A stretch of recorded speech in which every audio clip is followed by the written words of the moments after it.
Hello friends, welcome to science magnet. दोस्तों कैसे हैं आप लोग सभी? आई होप सभी अच्छे हैं, शानदार हैं, जानदार हैं। दोस्तों स्टार्ट करते हैं आज का सेशन ब्लड का पार्ट नंबर 2।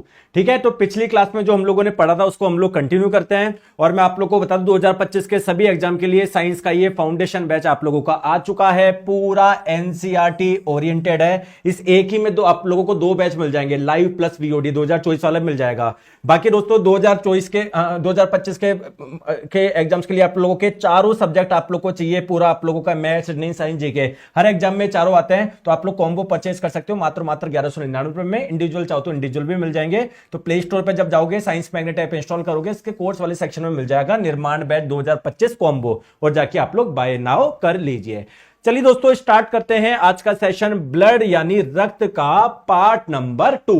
देखो पिछली क्लास में हमने क्या किया था, मैंने आप लोगों को बताया था कि जो हमारा ब्लड होता है उसमें लिक्विड पार्ट भी होता है, सॉलिड पार्ट भी होता है। लिक्विड वाले पार्ट को आपने बोला था प्लाज्मा, जो कि लगभग पूरे ब्लड का 55% होता है, और जो सॉलिड पार्ट होता है वो पूरे ब्लड का 45% होता है। सॉलिड पार्ट में ठोस भाग में क्या क्या थी आपकी? ब्लड सेल्स थी, रक्त कोशिका, जो कि 3 प्रकार की होती है। तो रेड ब्लड सेल यानी लाल रक्त कोशिका के बारे में हम लोग बात कर चुके थे, जिसको एरिथ्रोसाइट भी बोलते हैं। अब हम लोग जो बात करेंगे वो करेंगे दोस्तों डब्ल्यूबीसी यानी व्हाइट ब्लड सेल की। तो व्हाइट ब्लड सेल जिसे हम लोग ल्यूकोसाइट के नाम से भी जानते हैं। अब दोस्तों एक चीज आप लोग ध्यान रखिए, सर क्या, जैसे रेड ब्लड सेल का मुख्य कार्य क्या था? ऑक्सीजन का ट्रांसपोर्टेशन करना। वैसे ही दोस्तों व्हाइट ब्लड सेल का मुख्य कार्य क्या है? हमारी इम्यूनिटी के लिए ये बहुत इंपॉर्टेंट है। इम्यूनिटी का मतलब क्या है? हम लोगों को रोगों से बचाना। जैसे दोस्तों आपकी बॉडी में कोई बैक्टीरिया आ गया या कोई और ऐसा जीव आ गया, सूक्ष्म जीव, जो हम लोगों को नुकसान पहुंचा सकता है, तो ये व्हाइट ब्लड सेल क्या करती है? उसको खत्म करती है, उनको मारती है। तो कहीं ना कहीं आप लोग बोल सकते हो हमारी इम्यूनिटी के लिए यही आप लोगों की रेस्पॉन्सिबल है। ठीक है, तो आइए चलो इनकी बात करते हैं। सबसे पहले बात करें दोस्तों इसके रंग की, तो दोस्तों इसका कोई रंग नहीं होता, ये कलरलेस होती है, या फिर आप लोग बोल सकते हो व्हाइट कलर की होती है। जैसे आरबीसी तो आप लोगों की लाल रंग की थी, इनका कोई कलर नहीं होता। दूसरी महत्वपूर्ण बात दोस्तों, अगर बात करी जाए आरबीसी की, रेड ब्लड सेल की, तो उस कोशिका में न्यूक्लियस यानी केंद्रक नहीं था। जबकि दोस्तों ये न्यूक्लिएटेड सेल्स होती है। न्यूक्लिएटेड सेल्स का मतलब क्या होता है? कि इन कोशिकाओं में न्यूक्लियस यानी केंद्रक होता है। अभी मैं आप लोगों को बताऊंगा कि जो हमारी व्हाइट ब्लड सेल्स होती है ना, श्वेत रक्त कोशिका, ये भी आप लोगों की अलग अलग टाइप की होती है, अलग अलग टाइप की, टोटल 5 प्रकार की होती है। तो कुछ कुछ श्वेत रक्त कोशिका तो ऐसी भी है जिनमें एक से ज्यादा न्यूक्लियस होता है, एक से ज्यादा केंद्रक होता है, और किसी किसी में केवल एक होता है ना। तो ऐसी कोई भी डब्ल्यूबीसी नहीं है जिनमें न्यूक्लियस यानी केंद्रक नहीं होता। अब दोस्तों व्हाइट ब्लड सेल की शेप की बात करते हैं। दोस्तों जैसे मान लो ये व्हाइट ब्लड सेल है, तो आप लोग देखोगे सर इसकी तो शेप बदलती जा रही है, या कुछ ये मूवमेंट कर रही है, गति कर रही है। दोस्तों अगर आप लोगों ने एक जीव का नाम सुना हो, एक जीव है जिसका नाम है अमीबा। दोस्तों इस अमीबा का कोई फिक्स शेप नहीं है। देखो ये अपनी आकृति बदलता रहता है। देखो ये आप देखो, अगर आप लोगों को दिख रहा हो तो, है ना, ये अपनी आकृति बदलता रहता है। तो सेम डब्ल्यूबीसी का भी यही है, ये भी अमीबा की जैसी गति करता है। तो it is capable of amoeboid movement, ये अमीबॉइड गति करने में सक्षम है। अमीबॉइड गति करने का मतलब जैसे अमीबा ऐसे चलता है ना, वैसे ये भी अमीबा जैसी गति करता रहता है। तो जिसकी वजह से अगर आप लोगों से पूछे डब्ल्यूबीसी का कोई फिक्स शेप है क्या? इसका कोई फिक्स शेप नहीं है। तो डब्ल्यूबीसी श्वेत रक्त कोशिका, इस बार के टेक्नीशियन का क्वेश्चन, अगर आप लोगों से इसकी शेप यानी आकृति पूछी जाए तो आप लोग बोलोगे इसकी कोई फिक्स शेप नहीं है, नो फिक्स्ड शेप, कोई आप लोगों की फिक्स आकृति नहीं है। जैसे भाई उसकी आरबीसी की तो थी, क्या थी दोस्तों? बाइकॉनकेव, उभयावतल या डिस्क जैसी इसकी कोई शेप नहीं होती है। चलिए अब दोस्तों व्हाइट ब्लड सेल को हम लोग कुछ और अन्य नाम से भी जानते हैं। क्यों? क्योंकि यार ये हमारी बॉडी की रक्षा करती है, इम्यूनिटी प्रदान करती है। क्या दोस्तों? इसको हम लोग फाइटर सेल के नाम से भी जानते हैं, पहली बात। दोस्तों इसे हम लोग फैगोसाइटिक सेल के नाम से भी जानते हैं, भक्षक कोशिका। दोस्तों फैगोसाइटोसिस प्रक्रिया किसको बोलते हैं? किसी को खा जाना। तो ये कुछ डब्ल्यूबी ऐसे ऐसे होती है जब इनके पास कोई बैक्टीरिया वगैरह आती है ना। जैसे मान लो अगर मैं आपको बताऊं ये आप लोगों की डब्ल्यूबीसी है, तो इनमें कोई एक बैक्टीरिया आ गया तो ये अपना शेप कुछ ऐसा कर लेगी, इसको अंदर ले लेगी और निगल जाएगी। उसका भक्षण भक्षण कर लेगी। तो इसलिए हम लोग इसको फेगोसाइटिक सेल यानी भक्षक कोशिका भी बोलते हैं। आगे बात समझ में। इनको हम लोग बॉडी गार्ड सेल भी बोलते हैं, क्योंकि बॉडी की कोई गार्ड कर रही है, हमारी बॉडी की रक्षा कर रही है। और इसे हम लोग सोल्जर सेल यानी सैनिक कोशिका के नाम से भी जानते हैं। तो ये इसके अलग अलग क्या है, नाम है। जैसे देखो ये कोई WBC है, कोई पैथोजन आया, पैथोजन का मतलब ऐसा सूक्ष्म जीव जो हम लोगों को बीमार कर सकता है, तो इसने WBC ने अपने अंदर घुसा लिया, उसको क्या कर दिया, खत्म कर दिया। ठीक है, तो इसीलिए हम लोग इसे भक्षक कोशिका फेगोसाइटिक सेल भी बोलते हैं। आ जाओ अब दोस्तों बात करते हैं इस व्हाइट ब्लड सेल के बारे में कुछ और। देखो तो देखो हमारे ब्लड में अलग अलग प्रकार की कोशिका होती है। आगे बात समझ में। तो देखो कुछ WBC ऐसी दिख रही है, कुछ ऐसी दिख रही है, कुछ ऐसी मतलब समझ रहे हो, कुछ WBC बड़ी दिख रही है, कुछ छोटी दिख रही है। तो दोस्तों ये जो WBC होती है ना, WBC श्वेत रक्त कोशिका, कुछ व्हाइट ब्लड सेल्स होती है जिनका स्ट्रक्चर अलग टाइप का होता है। किसी में एक न्यूक्लियस होता है, कोई व्हाइट ब्लड सेल्स ऐसी होती है जिसमें एक से ज्यादा होता है। तो ध्यान रखिएगा व्हाइट ब्लड सेल के भी अलग अलग आप लोगों के टाइप है, जिसके बारे में हम लोग बात करने वाले हैं। कोई सी भी WBC हो, है ना, टोटल 5 प्रकार मतलब अलग अलग टाइप की होती है। तो उसमें ध्यान रखना कोई सी भी WBC हो, सभी में आप लोगों को न्यूक्लियस यानी केंद्रक मिलेंगे। और अगर कंपेयर करोगे साइज में RBC से और प्लेटलेट्स के, तो इनकी साइज क्या होती है, काफी बड़ी होती है। ये लार्जर होते हैं साइज में, कल हम लोगों ने बात करी थी। दोस्तों बात करते हैं इसका मुख्य कार्य क्या है। ये हमारे बॉडी के इम्यूनिटी सिस्टम का एक महत्वपूर्ण भाग है, हमारी बॉडी की इम्यूनिटी के लिए रेस्पॉन्सिबल है ये। आगे बात समझ में। अगर हमारी बॉडी में कोई बैक्टीरिया आ गया या कोई वायरस आ गया या कोई और पैथोजन आ गया, पैथोजन यानी रोगजनक, जिनकी वजह से रोग हो सकता है, तो ये उनको क्या कर देते हैं, खत्म कर देते हैं। सर ये फॉन्ट छोटा दिख रहा है। हाँ दोस्तों ये वाला फॉन्ट छोटा है, कोई बात नहीं, है ना, आप लोग ध्यान रखिएगा। ये बैक्टीरिया, वायरस, पैथोजन जो होते हैं उनको क्या कर देते हैं, नष्ट कर देते हैं।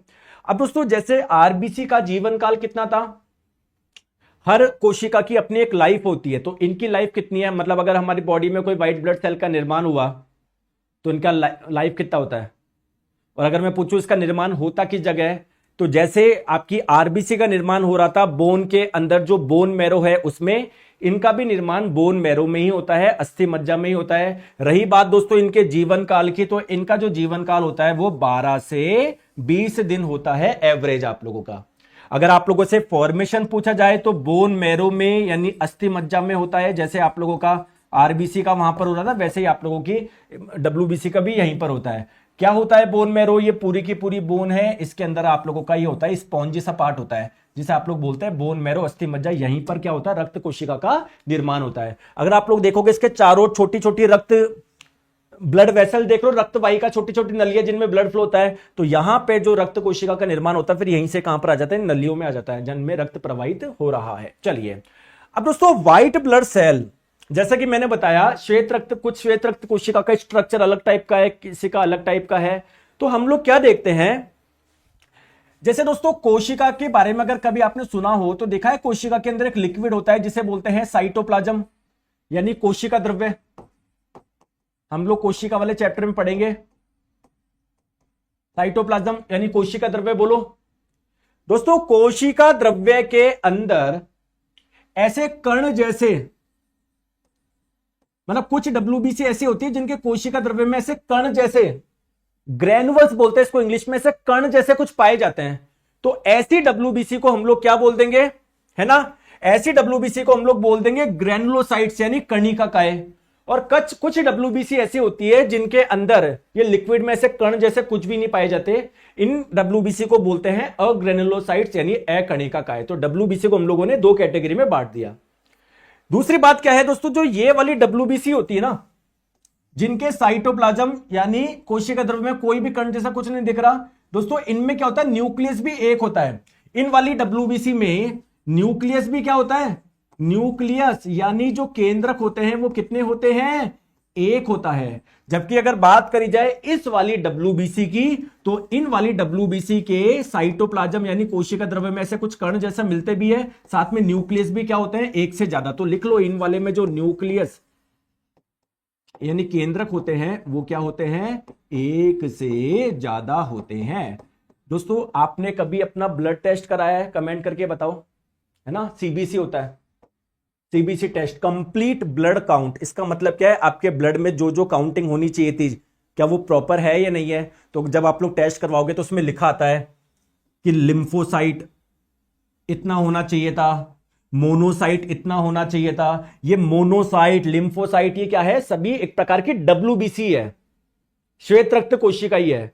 तो दोस्तों कुछ डब्ल्यूबीसी होती है जो ऐसी होती है, ग्रेनुलोसाइट्स होती है, कुछ अग्रेनुलोसाइट्स होती है। तो टोटल 5 प्रकार की डब्ल्यूबीसी है, 5 प्रकार की श्वेत रक्त कोशिकाएं, जिसमें से 3 तो कैसी होती है, ग्रेनुलोसाइट्स होती है, और आप लोगों की 2 कैसी होती है, अग्रेनुलोसाइट्स होती है। तो ये ग्रेनुलोसाइट्स के नाम क्या क्या है, एक का नाम है दोस्तों न्यूट्रोफिल, एक का नाम है दोस्तों इज्नोफिल, और एक का नाम क्या है, बेसोफिल। और इनके 2 डब्ल्यूबीसी होती है जो कि अकणिकाएं होती है, एक का नाम है मोनोसाइट और एक का नाम क्या है, लिम्फोसाइट। तो एक का नाम है लिम्फोसाइट और एक का नाम क्या है, मोनोसाइट। अब सर एग्जाम में क्वेश्चन क्या क्या पूछा जा सकता है बताइए, अभी मैं सब बताऊंगा, लेकिन आप लोग ध्यान से देखोगे तो क्या इसमें से कण जैसा कुछ दिख रहा है, सर मुझे नहीं दिख रहा, देखो मैं आप लोगों को दिखा दूं, टेंशन मत लो।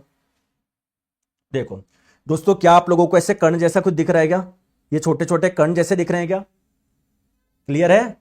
सेम चीज दोस्तों आप इधर भी देखो, इसमें भी ऐसे कण जैसे कुछ दिख रहे हैं क्या, सेम। आप लोग थोड़ा सा आगे चलो, इसमें भी आप लोगों को दिख रहे हैं, थोड़ा सा आप लोग आगे चलो, इसमें कण जैसा कुछ भी नजर नहीं आ रहा है ना, आप लोगों को इसमें आ रहा है कुछ कण जैसा नजर, आगे बात समझ में। तो ये तीनों कैसी है, आप लोगों की कणिकाएं है, ग्रेनुलोसाइट है, जबकि ये क्या है, अकणिकाएं है। पहली महत्वपूर्ण बात दोस्तों। दूसरी बात, अगर आप लोग देखोगे इनमें आप लोगों को एक से ज्यादा न्यूक्लियस नजर आएंगे। देखो ये एक न्यूक्लियस है, ये एक न्यूक्लियस है, ये एक न्यूक्लियस है, जबकि अगर आप लोग इधर आओगे तो इनमें लिम्फोसाइट में और मोनोसाइट में एक ही न्यूक्लियस है ना, जो मैं जैसा कि मैं आप लोगों को बता रहा था। अब दोस्तों ध्यान रखोगे इन पांचों में से इसमें इसमें इसमें इसमें इसमें अगर आप लोगों से सबसे बड़ी पूछी जाए, जो साइज में सबसे बड़ी हो, तो सबसे बड़ी कौन सी होती है, मोनोसाइट होती है, सबसे बड़ी डब्ल्यूबीसी। अगर पूछा जाए सबसे बड़ी डब्ल्यूबीसी, सबसे बड़ी श्वेत रक्त कोशिका, लार्जेस्ट पूछा जाए, तो आपका आंसर हो जाएगा मोनोसाइट। अगर आप लोगों से पूछा जाए सबसे छोटी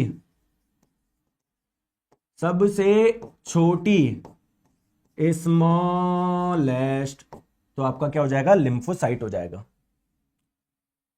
क्लियर है। अगर आप लोगों से पूछा जाए किसकी संख्या सबसे ज्यादा पाई जाती है, दोस्तों न्यूट्रोफिल, ये संख्या में सबसे ज्यादा होती है, मैक्सिमम इन नंबर, संख्या में सबसे ज्यादा। और बेसोफिल क्या होती है, संख्या में सबसे कम, संख्या में सबसे कम। क्लियर। और जितनी भी डब्ल्यूबीसी होती है उसका 50 से 70% आप लोगों की न्यूट्रोफिल ही होती है, और जितनी भी डब्ल्यूबीसी होती है उसका लगभग 0.1% आप लोगों की बेसोफिल्स होती है, बाकी कुछ ये होती है, कुछ ये होती है, कुछ ये होती है। अब दोस्तों ग्रुप डी 2022 में एक बहुत शानदार क्वेश्चन पूछा गया था, देखते हैं उस क्वेश्चन का आप लोग आंसर कर पाते हो नहीं कर पाते।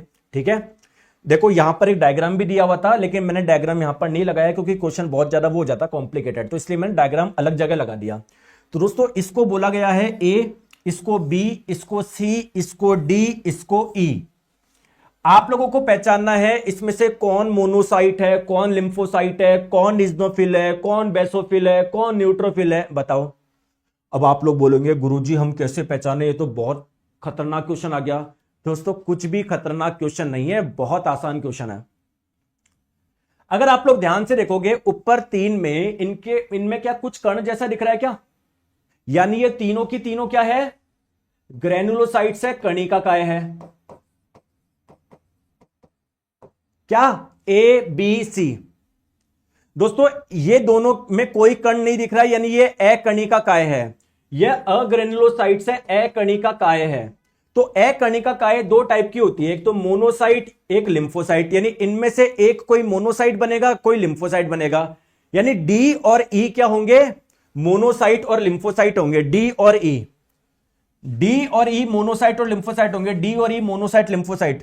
क्या डी इज्नोफिल हो सकता है कि नहीं, क्या बेसोफिल हो सकता है कि नहीं, तो मोनोसाइट और लिम्फोसाइट होंगे, डी और ई। इनमें से एक मोनोसाइट होगा, एक लिम्फोसाइट होगा। अब दिक्कत यह मुझे समझ में नहीं आ रहा मोनोसाइट कौन सा, लिम्फोसाइट कौन सा है। या तो ये मोनोसाइट है ये लिम्फोसाइट है या ये लिम्फोसाइट है, ये मोनोसाइट। अब कैसे पहचाने? मैंने क्या बताया, सबसे बड़ा साइट किसका होता है? मोनोसाइट का होता है। तो इन दोनों में से बड़ा साइट किसका दिख रहा है? इसका। तो ये ई क्या है आप लोगों का? मोनोसाइट है। तो ई मोनोसाइट। दोस्तों बताओ बेहतरीन क्वेश्चन था या नहीं था? बताओ। शानदार क्वेश्चन था, आया मजा? ठीक है। अब दोस्तों WBC में ये आप लोगों को जो एनसीईआरटी में दिए हुए हैं ये सारी चीज मैंने आपको बताई। इसके अलावा और भी चीज होती है, लेकिन दोस्तों आप लोग एग्जाम ओरिएंटेड रहिए। मैं आप लोगों को मतलब 10-10 घंटे पढ़ा सकता हूं मैं इसके WBC पे। क्लियर है? लेकिन दोस्तों अगर आप लोग ग्रुप डी की तैयारी कर रहे हो, पूरा एनसीईआरटी ओरिएंटेड आता है, कुछ भी आप लोगों का इसके बाहर नहीं जाएगा। तो एक एक चीज आप लोग ध्यान से समझो। बिल्कुल ठीक है, चलो आ जाओ। नेक्स्ट एक चीज मैं आप लोगों को बताता हूं क्वेश्चन के माध्यम से। जैसे अगर कई बार क्या होता है, तो आपको पता है दोस्तों कैंसर अलग अलग प्रकार के होते हैं, ठीक है?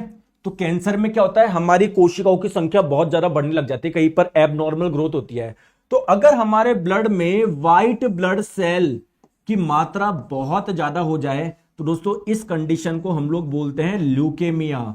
और ये ल्यूकेमिया क्या है? एक प्रकार का ब्लड कैंसर ही है। ब्लड कैंसर में हमारे में ये है ना, व्हाइट ब्लड सेल्स की संख्या बहुत ज्यादा बढ़ जाती है।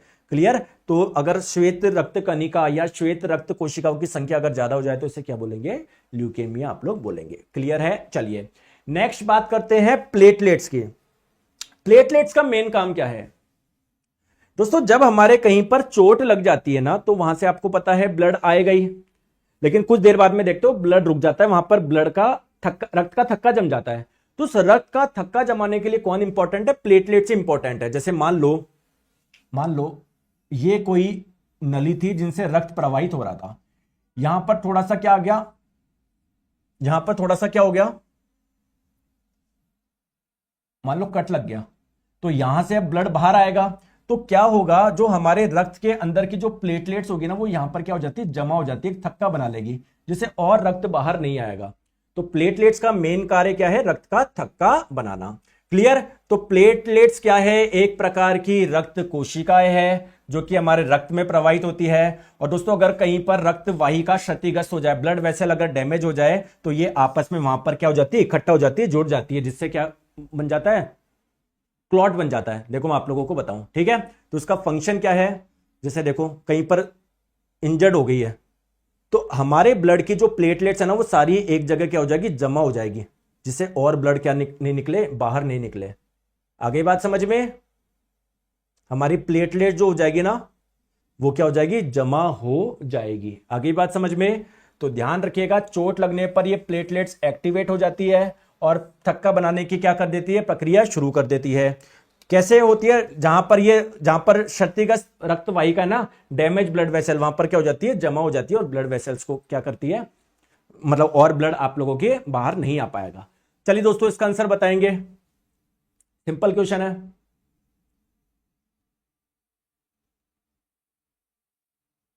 तो कौन सा है जो कि आप लोगों का ब्लड क्लॉटिंग के लिए इंपॉर्टेंट है? प्लेटलेट्स। करेक्ट आंसर आप लोगों का ऑप्शन नंबर ए हो जाएगा। दोस्तों मुझे बताइए, ये 13 सितंबर की भी शिफ्ट थर्ड में ऐसा ही क्वेश्चन आया, जैसे ये आप लोगों से पूछा गया 28 सितंबर की में, ये आप लोगों की 13 सितंबर की में। कौन सा पूरे शरीर में संचारित होता है और चोट वाले स्थान पर रक्त का थक्का बनाने में महत्वपूर्ण मदद करके रिसाव को बंद करता है? बताओ कौन करता है? प्लेटलेट्स यार। बताओ कुछ क्वेश्चन है क्या? चलिए अब सर ब्लड की क्लॉटिंग होती कैसे, इसके पीछे थोड़ी मैकेनिज्म समझाओ। ठीक है, आप लोग समझ लो। वैसे आपके नहीं पूछेगा है ना, ग्रुप डी में तो नहीं पूछेगा आप लोगों का, क्योंकि एनसीईआरटी में दिया हुआ नहीं है, लेकिन फिर भी मैं आप लोगों को समझा देता हूं। देखो देखो मेरी बात को ध्यान से समझो। जहां पर भी चोट लगती है ना, तो वहां पर क्या होता है? प्लेटलेट्स टूट के एक पदार्थ बनाती है। इस पदार्थ का नाम क्या है? थ्रोम्बोप्लास्टिन। क्लियर है दोस्तों? प्रोथ्रोम्बिन एक प्रकार का प्रोटीन है जो ऑलरेडी ब्लड में कहां पाया जाता है? ऑलरेडी ब्लड में पाया जाता है। तो अगर कहीं पर चोट लग गई, वहां पर प्लेटलेट्स जमा होके प्लेटलेट्स टूटना शुरू होगी और एक पदार्थ बनाएगी जिसका नाम है थ्रोम्बोप्लास्टिन। ब्लड में ऑलरेडी एक प्रोटीन उपस्थित था जिसका नाम था प्रोथ्रोम्बिन। हमारे ब्लड में दोस्तों कैल्शियम भी होता है, तो उन तीनों के साथ में जुड़ के क्या बना लेगी? ये थ्रोम्बिन नाम का एक पदार्थ बना लेगी। अब दोस्तों हम चाहते हैं क्या हमारा ब्लड जब इंटरनली फ्लो अंदर क्लॉट बन जाए, थक्का जम जाए? नहीं। चोट लगने पर वहां पर ब्लड जमे, अंदर दोस्तों फ्लो कर रहा है, हम नहीं चाहते कि अंदर है ना, अंदर ही ब्लड जम जाए। तो अंदर ब्लड की क्लॉटिंग ना हो, इसके लिए क्या होता है, हमारे ब्लड के अंदर एक पदार्थ होता है जिसका नाम है हिपेरिन। तो यह अंदर ब्लड की क्लॉटिंग नहीं होने देता, तो यह अच्छी बात है। लेकिन दोस्तों जैसे ही आप लोगों का थ्रोम्बिन बनेगा, यह हमारे ब्लड में जो हिपेरिन है ना उसको क्या कर देता है, डीएक्टिवेट कर देता है। ठीक है, अब यह थ्रोम्बिन क्या करता है, फाइब्रिनोजन, जो आपको ध्यान हो ये भी ब्लड में पाए जाने वाला एक प्रोटीन है, तो उसके साथ में मिलके क्या बना लेता है, फाइब्रिन बना लेता है। फाइब्रिन मतलब ये रेशे, ऐसे धागे जैसे स्ट्रक्चर बनाता है। जैसे मान लो यहां से ब्लड बाहर निकल रहा है, अब इसको यहां से देखोगे ना सामने से, तो मान लो यहां पर बहुत ज्यादा ऐसे धागे जैसे ऐसे कुछ बन गया। अब इसमें क्या हो जाएगी, प्लेटलेट्स अटक जाएगी, इसमें क्या हो जाएगी, प्लेटलेट्स अटक जाएगी, इसमें क्या हो जाएगा, प्लेटलेट्स अटक जाएगी। तो पूरा का पूरा क्या हो जाएगा, फाइब्रिन में क्या हो जाएगा, ब्लड कॉप्सिकल्स अटक जाएगी, कौन सी, प्लेटलेट्स अटक जाएगी, तो क्या बन जाएगा, क्लॉट बन जाएगा, थक्का बन जाएगा। क्लियर है क्या दोस्तों। इस प्रक्रिया को करने के लिए आपकी बॉडी में विटामिन के सफिशिएंट मात्रा में होना चाहिए। अगर विटामिन के नहीं हुआ तो ये वाली प्रक्रिया नहीं हो पाएगी, यानी क्लॉट नहीं बन पाएगा। तो कुल मिला के अगर आप लोगों से एग्जाम में पूछा जाए ब्लड की क्लॉटिंग के लिए, थक्का बनाने के लिए कौन सी रक्त कोशिका इंपॉर्टेंट है, प्लेटलेट्स। अगर पूछा जाए कौन सा ब्लड में पाए जाने वाला प्रोटीन इंपॉर्टेंट है, जैसे फाइब्रिनोजन। पूछा जाए कौन सा मिनरल आवश्यक है, कैल्शियम। पूछा जाए कौन सा विटामिन आवश्यक है, विटामिन के। आगे बात समझ में क्लियर है। तो दोस्तों ये अपना जो छोटा सा पार्ट था बचा हुआ था वो आप लोगों का पूरा हुआ। ईमानदारी से बताओ कितने ऐसे बच्चे हैं जिसने पहली क्लास से सब कुछ पढ़ा है। दोस्तों देखो मैं पढ़ाता हुआ जाऊंगा, अगर आप लोग ये सोचोगे अरे यार क्लास तो पढ़ी हुई है मैं बाद में देख लूंगा, नहीं होगा सिलेक्शन। आपको मेरे साथ में करना पड़ेगा। जब आप लोगों को इतनी बेहतरीन क्लास चल रही है, मैथ्स की, रीजनिंग की, साइंस की, जीके की, कुछ बच्चे ऐसे होते हैं जब एग्जाम डेट आती है तब ऊपर उठ के आता है और सर हमको प्रैक्टिस क्वेश्चन करा दो लास्ट 30 दिन में। तो उन बच्चों का आप मुझे बताओ कभी सिलेक्शन होने वाला है क्या। तो आप कमेंट करके बताओ कि हाँ सर मैंने पहली क्लास से सारी क्लास देखी है, मैं हर क्लास देख रहा हूं, मैं छोड़ नहीं रहा कि मैं बाद में पढ़ लूंगा, बाद में पढ़ लूंगा। समझ रहे हो। तो ये अपना ब्लड वाला चैप्टर पूरा हुआ। नेक्स्ट क्वेश्चन है कि सर ब्लड ग्रुप, दोस्तों ब्लड ग्रुप आप लोगों को एनसीईआरटी में दिए हुए नहीं है, ठीक है। 10वीं तक की में आप लोग देखोगे एएलपी में पूरा एनसीईआरटी ओरिएंटेड आता है, टेक्नीशियन में आता है, कभी नहीं पूछा गया। आप लोगों से ग्रुप डी का देख लेना, नहीं पूछा गया, पूछता है एनटीपीसी वगैरह में। लेकिन दोस्तों ये जो बैच है वो आप लोगों का ग्रुप डी के लिए है। अगर हम लोग किसी और एग्जाम को टारगेट करेंगे, आरपीएफ, एसआई वगैरह को, एनटीपीसी को, तो दोस्तों पूरा डिस्टर्ब हो जाएगा। ये बैच स्पेशली आप लोग के ग्रुप डी एग्जाम के लिए। आ गई बात समझ में। तो कमेंट करके बताना क्लास कैसे लगी, और अगर क्या आप लोगों का यहां तक जो ब्लड हम लोगों ने पढ़ा है क्या आपका भी पूरा हो गया। नेक्स्ट चैप्टर होगा हमारा सर्कुलेटरी सिस्टम। और दोस्तों अगर आप लोग सारे एग्जाम की तैयारी एक साथ चाहते हैं तो जनरल साइंस का फाउंडेशन बैच पूरा एनसीईआरटी ओरिएंटेड आप लोगों का शुरू हो चुका है, निर्माण बैच। और दोस्तों कल है सैटरडे, तो सैटरडे को हम लोग क्या करते हैं, ग्रुप डी 2022 के 99 शिफ्ट का सॉल्यूशन कर रहे हैं। तो जितनी हम लोग पहले कर चुके थे उसके आगे का शिफ्ट मैं क्या कराऊंगा, आप लोगों को सॉल्व करवाऊंगा। अगर दोस्तों चारों सब्जेक्ट का कॉम्बिनेशन चाहिए तो मात्र 1199 रुपए में आप लोग प्राप्त कर सकते हो। निर्माण बैच चारों सब्जेक्ट आप लोगों को मिल जाएंगे। क्लियर है। तो प्ले स्टोर पर जाना, साइंस मैग्नेट ऐप इंस्टॉल करना, इसके कोर्स वाले सेक्शन में जब आप लोग जाओगे तो निर्माण रेलवे फाउंडेशन बैच कॉम्बो करके आ जाएगा और उसको जाके आप लोग बाय नाउ कर लीजिएगा। ठीक है दोस्तों, thank you so much, take care, bye bye, अपना ध्यान रखिए।